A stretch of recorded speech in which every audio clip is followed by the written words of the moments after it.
Hello everybody, welcome to the United Stand, welcome to your latest topic video. I'm outside here, outside Old Trafford with Charlie. We are going to be discussing the problem that is Bruno Fernandes. Or is he a problem? Some people think he doesn't fit quite in with the system. Some people think he's got a lot of changing to do. Charlie's going to bring up some points in the conversation today. We're going to debate them and obviously get your points in the comments as well. Do you agree? Do you think Bruno fits in what we're about to talk about? That's basically what we're going to be getting into right now. There's lots and lots of players we can discuss in this sort of form, but I think Bruno now being the captain and looking like he's Ten Hag's pick. I mean, Charlie, take us away with Bruno Fernandes. I mean, problem for you, or is it a case of adapting, or best place for him? How's he fit? Yeah, ultimately I don't think he is a problem per se. I think it's more what we've kind of seen from him over the past couple of years. Obviously, he had that kind of first half season and then full season of just the numbers off the charts, and his performances were obviously reflected in that as well. It wasn't just kind of stat padding as such, but he was an incredible player for us. But now it's obviously very different under a new manager, and I think when you see the performances that he has put in, and you see the performances, or you compare them to now, it isn't the same. But there is a lot of difference in the style of play. He isn't, he was very heavily relied on in these games of, when we needed a goal or we needed someone to make that pass to provide the goal, he was that guy. Whereas now he is very much, and it's kind of, you can relate it to Ronaldo, I guess, very much another cog in the full system, I think. And and I'm not sure what your take on Bruno is, but I think the overall kind of arc of this is he's got to be willing to, sacrifice himself and not be the main man of the team all the time and be the one scoring and assisting. You've got to look at other avenues and other players who are willing to kind of score and assist. Do you think he is doing that now under Ten Hag? Can you see that side of his game coming in? Because we've seen a little bit of a more restricted Bruno Fernandes. We've seen a little bit more concentrated, making the more simple pass, doing the percentage football as such. Do you feel like that's coming out of him now? And do you feel like that is simply because of, like you said, Ten Hag's system and the way he's having to adapt a little bit more? Yeah, I mean, there's countless times under Ollie and even Ranić that you saw, and it's a load of people will point this out, and there's a throw in, they pass it to him, and without even looking, he tries this cross-field pass. He did it in the last game against Palace, and they actually went on and scored from it. Yeah. And it's something that you're seeing less and less of. It's not obviously just that, but these kind of wonder passes that he tries countless times during a game. I imagine, obviously, that leads to turnover in possession and stuff, and Ten Hag is all possession-based and high line, and I think what you'll see as well is, because we have a better midfield, Eriksen being brought in, is you will see, or a lot of things of Bruno will look less productive, because naturally he has better players and more productive players around him.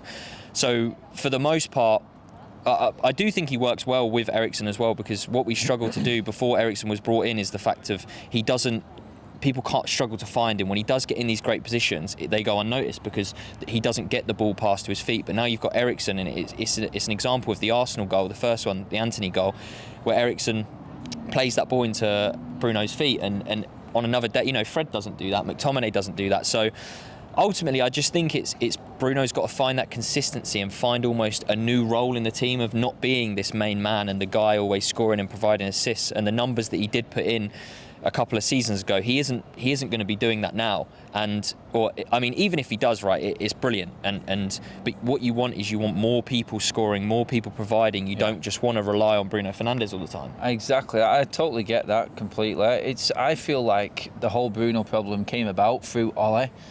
I'm not putting everything on Ollie, but Ollie is a big part of a lot of the problems within the playing staff right now, in my opinion. I feel like that's where we are with the likes of Maguire. I think McTominay, players of that ilk, that sort of player. And Bruno Fernandes at the time was relied on so much, like you said. I think it's because of the way Ollie set everything up. It was like we always seem to have one star player.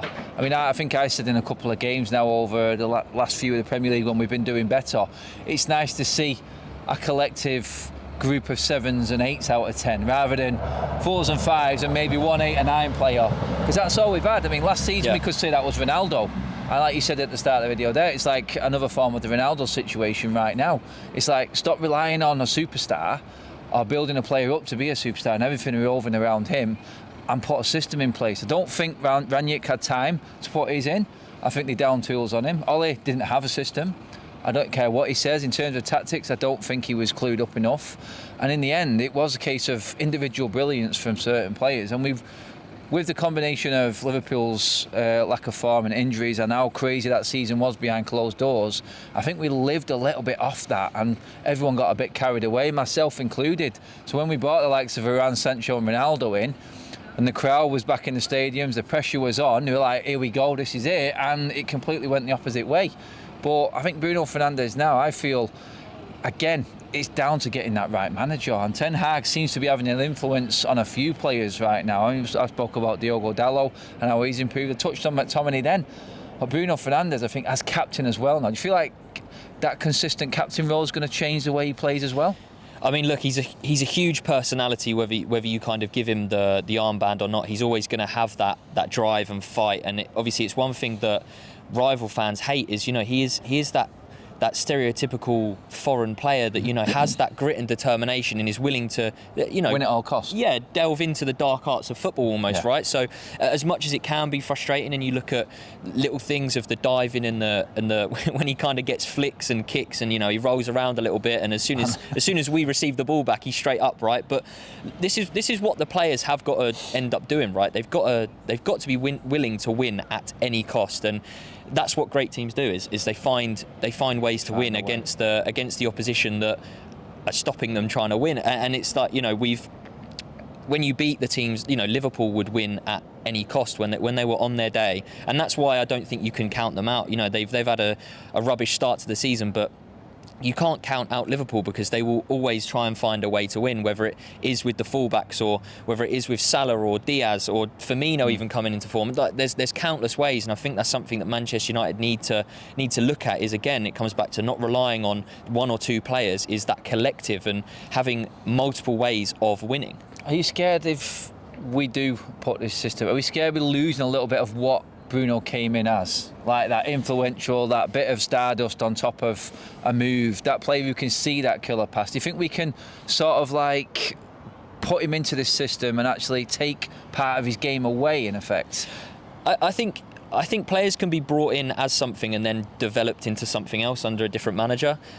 Obviously, you've got some prime examples like Henry coming in on the wing, turning into one of the best strikers the world's ever seen. There's plenty of occasions. And that's what great players do, is they adapt their game for not just for different games but under different managers. You look, Rooney played however many roles, under Sir Alex Ferguson. He sacrificed himself to do Ronaldo's running. He played out on the wing. He's obviously dropped deeper later on in his career. It's what the great players do, and if you can take the better elements out of Bruno's game, the killer pass and the work rate and everything like that, and then add in the small Ten Hag touches, I think we're going to have one hell of a player again. And again, it's what kind of the younger generation, like myself included, is it's very easy to look at the statistics and the goals and assists and go, well, he's had a great season. But I mean, you even look at Bruno's stats for last season, he still got a fair amount of goals and assists, but Manchester United fans will happily tell you that he didn't have a very good season game by game basis. He wasn't that impactful, and even the seasons where he did have a good season and his stats were incredible, a lot of people will tell you that it was stat padding, and the assists were most of the time, Simple little passes that then sideways passes. That then Rashford would go on and take on 5 players and score, and five. Well, that's good. But it's basically what I want to see is these little elements added that Ten Hag can hopefully introduce, and it's not just him, as we say. There's countless players that Ten Hag, as you say, Dalot has kind of revitalised, really. That that you can.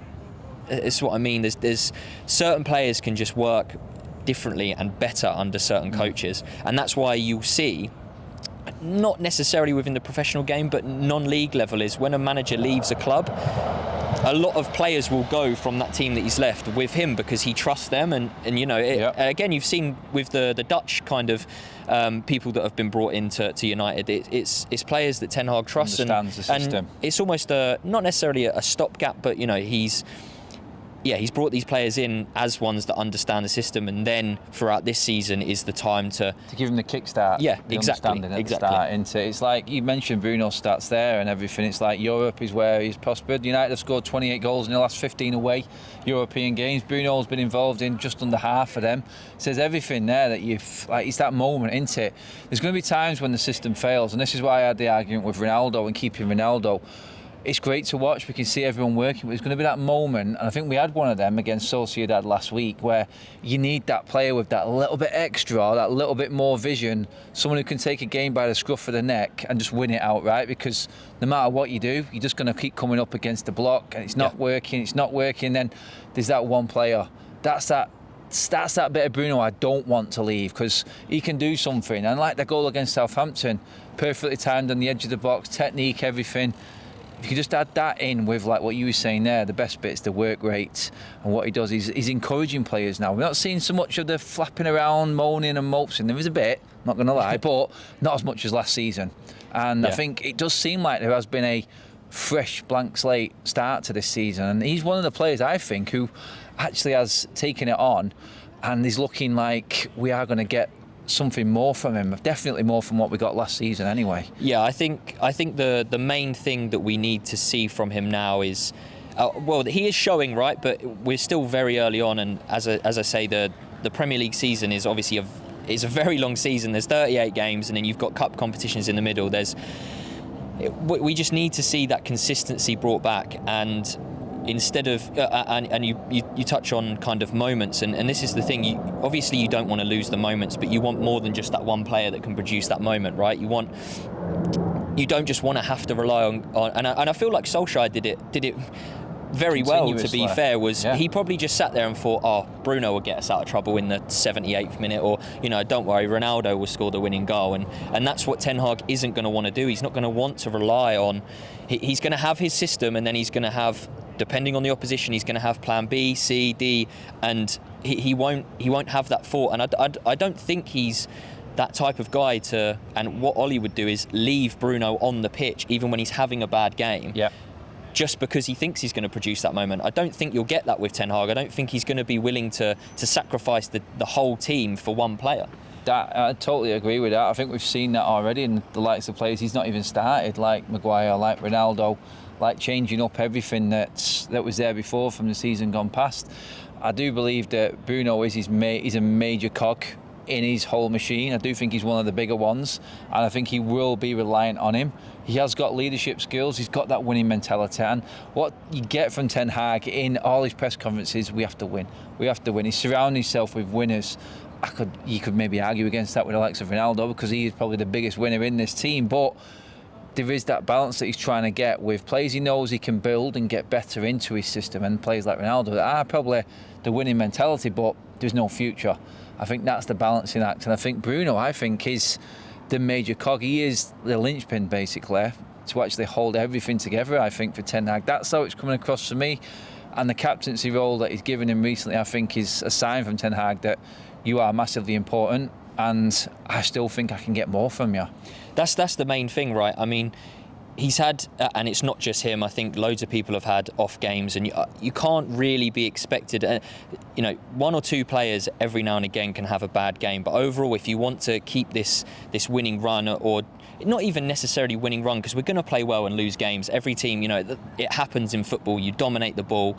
City do it. Liverpool do it. You dominate the ball and you end up losing 2-1 to a rubbish goal or something like that. It's just how football works. But what you want is, you still want what Bruno brings, is that hard work, the determination, and I think that's probably why, when he isn't in the best of form, he is getting picked ahead of the likes of Donny and Fred, etc. Because when he does lose that ball, he will run back and try and get it. And it's one thing yeah, you can't really train a player to work harder. It's something that you either have or you haven't, or mentality. Yeah, it is a kind of a way that you're almost brought up, and you do see it more from the Portuguese, the Brazilian, the Argentinian type players that just, they don't mind. You know, Bruno doesn't mind getting kicked in the air every 5 minutes. You know, it probably almost makes him play better because he can get in the opposition's heads, and again, it's one thing that I do love from him. It's just finding that balance of not being that stereotypical whinge bag, and using it to his advantage to win that mental battle against the players that he's against. That's exactly it. Guys,